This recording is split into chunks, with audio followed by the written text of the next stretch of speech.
Rossler here, and today I'll be reviewing Tables, Ladders and Chairs, the SmackDown Live exclusive pay-per-view 2016. Now I know I didn't predict it again, I might just be doing pay-per-view reviews now. That's probably a little bit easier for me, and it's a little bit easier for everyone that lives around me, because it means I'm not doing videos every week or what so. So anyway, Tables, Ladders and Chairs 2016, I'll brief you on it a little bit quickly.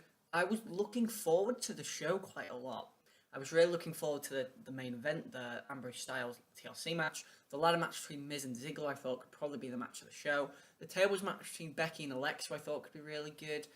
Even matches like the no DQ match between Carmella and Nikki I thought had great build and had great heat going into it, so it could be quite good going off that. In the end, I felt that TLC was very underwhelming. As I go through this review, you're going to understand why. So let's get right into it. I didn't watch the pre-show. I don't watch the pre-show anymore because I feel like there is not enough on it for me to really look at and critique. There's one match normally, and then you've got to pull through the other 40 minutes, which is just not fun. The pre-show panel to me is never really that interesting. But on the pre-show, there was a match, and this time it was American Alpha, the Hype Bros, and Apollo Crews, I'm reading off my phone, taking on the team of Kurt Hawkins, the Ascension, and the Vaude Villains. I'm sick of these just throw all the guys that are left that we haven't got matches for into a match and just put it on the pre-show. I feel like give these guys something to do, put these guys in feuds, put American Alpha in a feud, put the Vaude Villains in a feud. You know, even Apollo Crews, who is very talented. Yes, he doesn't have quite the charisma of, you know, your Kevin Owenses, but he still has a great athletic ability, an athletic style, sorry, which really can be complemented in any feud with anyone. Just like, I don't know, just put him in a feud and do something with him.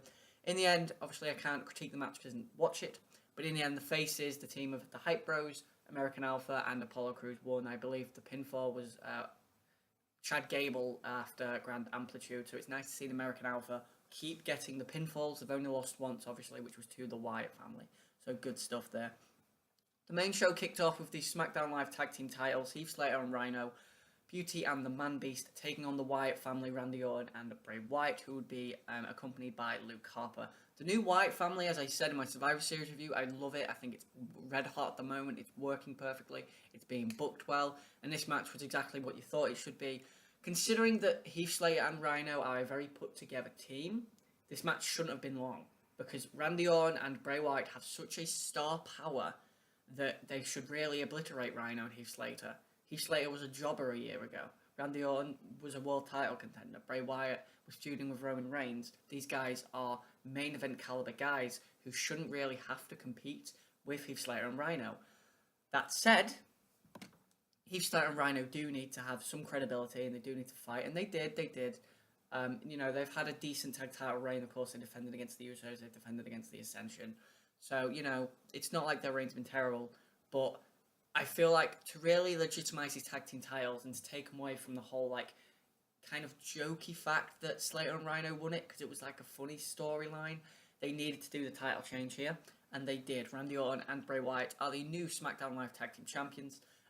Bray Wyatt's first belt in the company. I believe it's taken him, you know, if he was there when he was Husky Harris, it's taken the guy around 7-8 years to finally get the tag titles, or even a title. So it's very interesting to see the Wyatts take the belts. It was a decent little matchup. I'd probably give it 2.5 stars. I'd say it was fine, to be honest. There's a really good spot outside where Rhino gored Luke Harper and who pulled himself in the way and pulled Orton out of the way. So that was a cool spot, showing the trust between Harper and Orton, which was really excelled after the match as Orton put his belt on Luke Harper, as did Bray Wyatt, and the Wyatts stood tall over Beauty and the Man Beast and the tag team on SmackDown at the moment. It's very interesting to me to see that my favourite tag teams on the main roster are not teams that are tag teams. Like, they're two teams that have just been put together. Bray Wyatt and Orton on SmackDown, and Cesaro and Sheamus on Raw. Now, I think these teams are my favourite probably because they're the best work rates. They've got the best work rates. Obviously, Orton's a really good worker. Bray can be a really good worker. And Cesaro and Sheamus are great workers. So it's very interesting to note that my two favourite tag teams on Raw and SmackDown, considering my favourite tag teams in NXT are DIY and The Revival, who are obviously typical tag teams, even though obviously Gargano and Ciampa are kind of put together. But it's very interesting to note that. But yeah, 2.5 stars in the end. The Wyatt family are new tag team champions. I didn't predict it, but I would have predicted that they were going to win. I couldn't see a way that Slater and Rhino would be put over. main event caliber stars like Wyatt and Orton, and that's what's great. These tag titles have got so much credibility now because they're on, main event caliber guy in Orton and a guy in Wyatt who was always just tried to reach that main event, has never quite been able to get to that main event that main event spot, but it's always just been a rung underneath. So really good booking there, really good booking after the match with Orton accepting Luke Harper. I hope this feud lasts probably till Mania and we have a blow off at Mania. Then we had the second match on the show. I believe it was the no DQ match between Nikki Bella and Carmella. Now, going into this matchup, I really loved the feud. I felt like they built it quite well. And although it's based a lot of John Cena, which is nice that they finally acknowledged that on TV, I thought there was good heat going into it. I thought Carmella had done some great promo work. However, this match exposed Carmella quite a lot to me. She's very green. I knew she was green anyway, but this match was basically all about covering up how green she was. Obviously, Nikki Bella's a very good worker, much better than Carmella. Probably the third best worker on the SmackDown Women's brand. The SmackDown Women's brand, obviously, with Becky, Natalya, and then Nikki. She's better than Alexa Bliss. She's better than Carmella. She's obviously better than Naomi, and I think she's much better, obviously, than Eva Marie. So this match was fine again. I'm going to give this one 2.25 stars. There was some very creative stuff. It was nice to see the women take kendo stick shots. Nikki took some to the thigh and Carmella worked on the thigh over the match. There was only really 2 instances of any no DQ, but I felt that the stipulation was needed for the intensity of the rivalry. However, when you have an intense rivalry, you really need to show that in the first couple of seconds, and these women didn't. They just looked at each other, Nikki ran after her, and Carmella got out of the ring. If you want to show an intense rivalry, you go at each other, and you go, and you fight, and you claw at each other. You don't run away. I know Carmella's the heel here, but I really feel like she should have at least been intense, considering there was the black eye thing where Nikki gave her a black eye in a house show, which could have been brought into it if she'd gone in as being aggressive. She was only aggressive when she had the upper hand, and I know she's a heel, but sometimes the heel can still not always be slimy, Overall, though, fine matchup. Cool couple of spots. Obviously, the kendo stick spots were really creative. Nikki went into the steel steps at one point, thigh first, which was when Carmella would focus on the leg, hitting it with the kendo stick. Nikki would get her own back, eventually hitting Carmella with the kendo stick a couple of times. Nikki would do a sort of enziguri off the arcade to Carmella, which I thought was kind of cool spot, but the camera angle didn't quite show it well, so it didn't look great. But then they showed it again and it looked pretty good. But in the end, Nikki Bella would grab a fire extinguisher, would just spray Carmella to death, absolutely kill her with foam or carbon dioxide or whatever was in that. It's definitely not going to be carbon dioxide in a fire extinguisher, is it? I don't know. I'm probably acting a little bit dumb now. But in the end, Nikki Bella would spray to death with that and then hit the Rack Attack 2.0. 1, 2, 3, Nikki Bella wins. 2.25 stars. It was fine. The No Mercy match was better, and it was a straight wrestling match, which kind of shocked me. But they went 8 minutes, and it was fine. 2.25 stars. After the matchup, Carmella said, "You know what, Nikki, you haven't got your revenge because I'm not the one that attacked you at Survivor Series. I totally forgot that even happened. So good job, WWE." Totally forgot. She said it was actually Natalya, and surely it can't be Natalya. That's the obvious option. So, it'll probably be Eva Marie, which at least is a shock. So I'll accept that. 2.25 stars though, not the greatest start to the show. 2 matches there, I could watch on the TV. So now you're getting the disappointment. The third match on the show, and this wasn't disappointment, the ladder match for the Intercontinental Championship, Dolph Ziggler taking on The Miz with Maurice. This was great. It wasn't as good as their No Mercy match. That one told a better story, but this was still a great matchup. Great back and forth between these two men. Great use of the ladder by Ziggler, giving him a big DDT on it. Miz's use of the ladder was perfect in tackling and taking out the leg of Dolph Ziggler. He put Dolph Ziggler's leg in the ladder, slammed the ladder down on it, gave him a shin breaker on it, where you pick the leg up and just slam it on it, locked in a figure 4 on it, which was very creative and looked very risky, and it looked like it was very, kind of painful. Really, really good stuff though. Dolph Ziggler did a springboard off a ladder elbow drop, which was cool.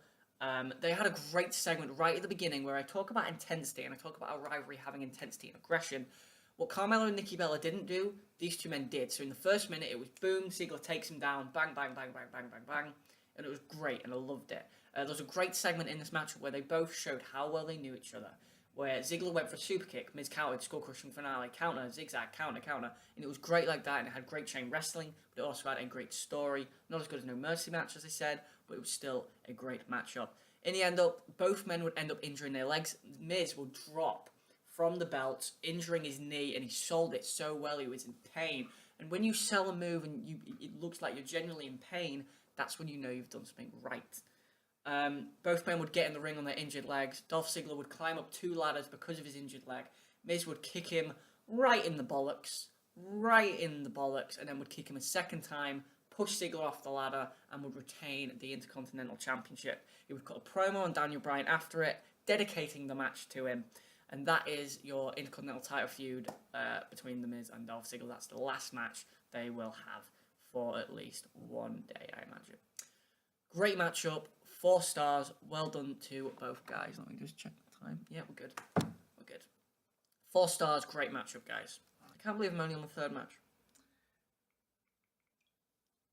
4th match on the show.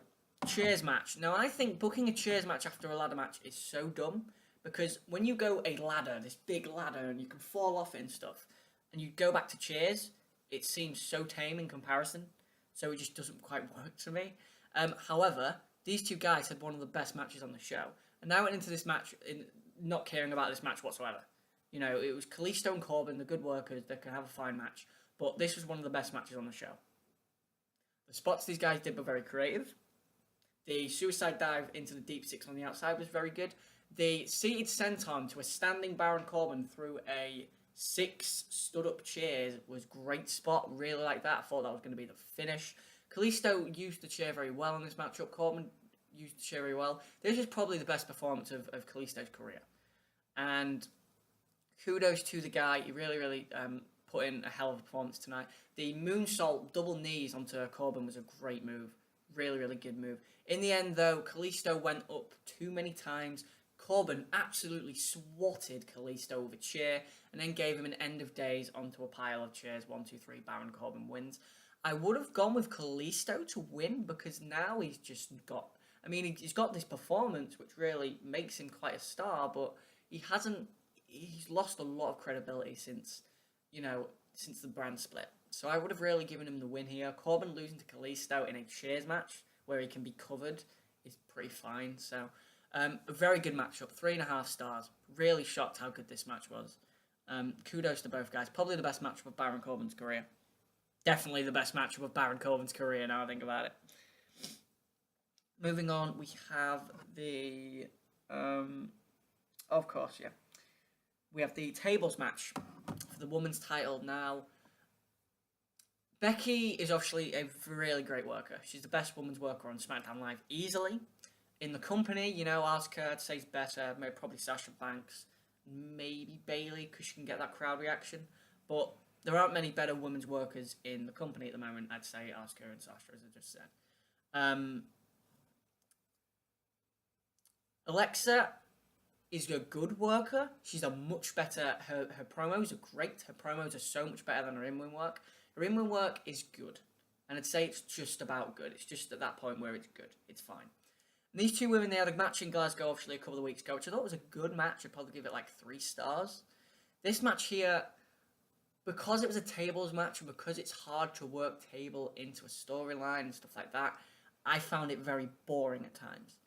And it was just very slow. There were a couple of points where it really got back to me. The DDT on the Downs table was sick because obviously Becky Lynch is hitting the table, the back of the table, head first. But Alexa Bliss is going back first onto the steel pipe that keeps the table together, the rim of the table. Ouch. I had Randy Orton at WrestleMania 30 flashbacks where he did the RKO to Daniel Bryan through the table and landed on the monitor, which I believe Wrestling Regret brought up, which is exactly what I thought when I watched it. But, damn, that was sick. Outside of that, though, there isn't that much to remember in this matchup. I'm not going to remember it tomorrow. To be fair, I'll remember that DDT, but that's about it.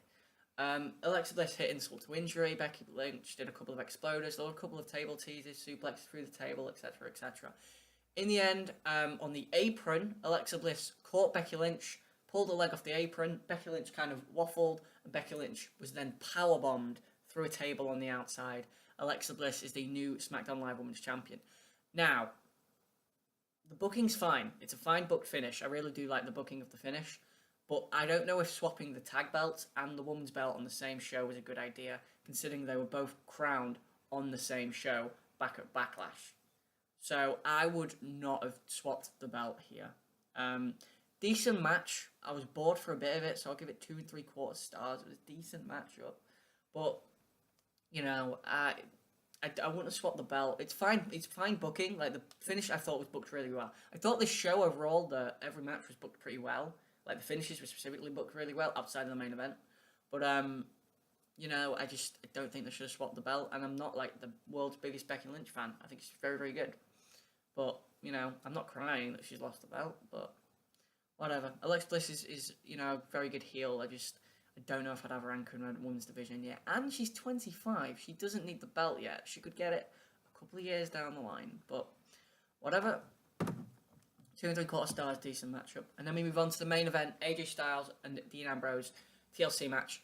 Now, every match these guys have, I think, is very slow for a little bit. But then, after it kicks in, it kicks in. The match at Backlash was great. I gave it 4 1/4 stars. They've had some really good matches on TV, which I thought were great. This matchup was very slow off the base, but as soon as Ambrose did a suplex throw to AJ Styles through a deck of chairs where AJ Styles spun in the air and went back first, that was when this match kicked into overdrive. And this match was great and great and great from that point. Now, the spots were great. The ladder on the announce table, elbow drop to Styles for another announce table, I thought was very creative, and I've never seen that before, so good job. AJ Styles would then suplex Dean Ambrose for a table. There'd be loads of chair shots, obviously, back and forth, back and forth. AJ Styles did a springboard 450 splash to Dean Ambrose outside the ring on a table, which was awesome spot. And then he did a awesome moonsault reverse DDT onto the outside, onto Ambrose, which I thought was a great spot too. But in the end, James Ellsworth would come down to the ring at Styles, which I'll talk about in a minute. Styles would go for the Styles Clash off the steps again. Ambrose would catch him, dirty deeds on the steps, climb the ladder, go to get the belt, but Ellsworth would push the ladder over. Ambrose would fall through 2 tables at ringside. Styles would climb the ladder and retrieve the belt. Styles is still WWE World Champion, which would have been my prediction. A great matchup, but I don't know if Ellsworth being that involved in the finish really helps Ambrose, Styles, or the belt, because it shows that someone like Ellsworth, who is new and he's kind of a jobber still, has had that much impact on a world title match. He's impacted it over main stars like Dean Ambrose and AJ Styles. It's a great match, and Ellsworth is good in short bursts, but he shouldn't have been involved in this match. I said these two men could have a great matchup if Ellsworth wasn't involved. They did have a great matchup, even though he was. But it could have been so much better if the finish had been pure. I'm going to give the match 4 1/4 stars. I thought it was a great matchup, a great way to end the show. But Ellsworth's involvement did sort of taint it a little bit for me. He explained himself in Talking Smack. He said that basically he's already beat AJ Styles, so why would he want Ambrose to be the champ when he could just face AJ Styles and just beat him again? So it sounds reasoning, and it's not like a full-on heel turn, which I like, but you know Ambrose is going to kill him. So a lot of people are going to like that. And I hope Dean Ambrose does something going into the Royal Rumble. I hope he's got a feud lined up. But people were chanting Undertaker at one point, which was like, it's interesting. Ambrose and Undertaker could be a transitional feud for before Styles and Taker. So, you know, whatever floats the WWE's boat at the moment. But that is Tables, Ladders and Chairs 2016. Now, if you can tell, like, if you look at my grades for matches, you're like, why were you disappointed? I was disappointed because I think the women's match, the 2 women's matches were a little bit disappointing. They didn't quite have the heat. I mean, the title match, the women's title match with Becky and Alexa, had no heat from the crowd. And they built that feud quite well. So, a little bit disappointed there. The no DQ match, again, a little bit disappointed. I was a little bit disappointed in the tag opener, but I thought it was fine for what it was. And again, the show was booked really, really well. So in my final grade, I'm going to give the show... I don't want to give it a 7, but I can't give it a 6.5. I'm going to give the show a 6.75 out of 10. I thought it was booked very, very well. I thought every match, the finishes, the Orton, Harper taking the goal for Orton in the first match and Orton sneaking in an RKO in Rhino was a good finish, and obviously Orton giving the belt to Luke Harper, showing that they trust each other. The second match, the No DQ match, ended well, I guess, with the Record 2.0 and Nikki getting the win. The third match, the ladder match, ended perfectly with Miz finally conquering Dolph Ziggler. The fourth match, the chairs match, ended well. The women's match was after. Was there only 6 matches on the show? No, there can't have only been 6 matches on the show. There can't have only been 6 matches. There's only 6 matches. 1, 2, 3, 4, 5, 6. There's only 6 matches. The 6th match, you know, great finish, like really good, like table finish. But you know, I just want to change the belt. In the main event again, I like the champ retaining, but just I don't like Ellsworth being that involved. But anyway, 6.75 out of 10. That's my Tables, Ladders and Chairs review. Thanks for watching, guys. This has been Raw Wrestle. I know it's dark. I haven't put the light on. I've only just noticed. My bathroom light is on now. You can see it. Look over there. And also you can see my kitchenette where I've got some washing up to do. So, thanks for watching, guys. This has been Raw Wrestle. I'll be back in 2 weeks with my Roadblock review. I'm hoping that's a better show. I feel like this is the thing. I talked to my friend about this and said, you know, SmackDown Live is a better weekly show than Raw. I agree. But not by much anymore. It's becoming very jaded. It's becoming very sort of a show. And this is the thing as well. The pay-per-views aren't better. Backlash I thought was a good show. I gave it a 7 out of 10. No Mercy I'd say is a little bit better. Probably like a 7.5 because I thought there were 2 great matches on that show in the World Title Triple Threat and the Ziggler-Miz match.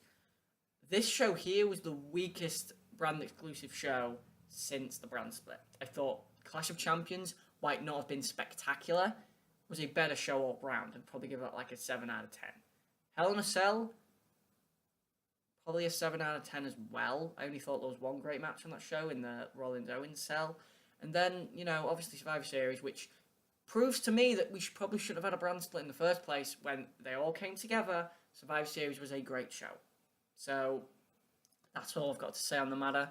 Thanks for watching, guys. This has been Raw Wrestle. Like, comment, and subscribe for more. Tell me your thoughts on Tables, Ladders and Chairs 2016. What did you think to James Ellsworth's involvement in the main event? What did you think to 2 title changes? What did you think to Alexa Bliss shocking the world, to be fair, and becoming the new Women's Champion? What did you think to the Wyatt family and their feud?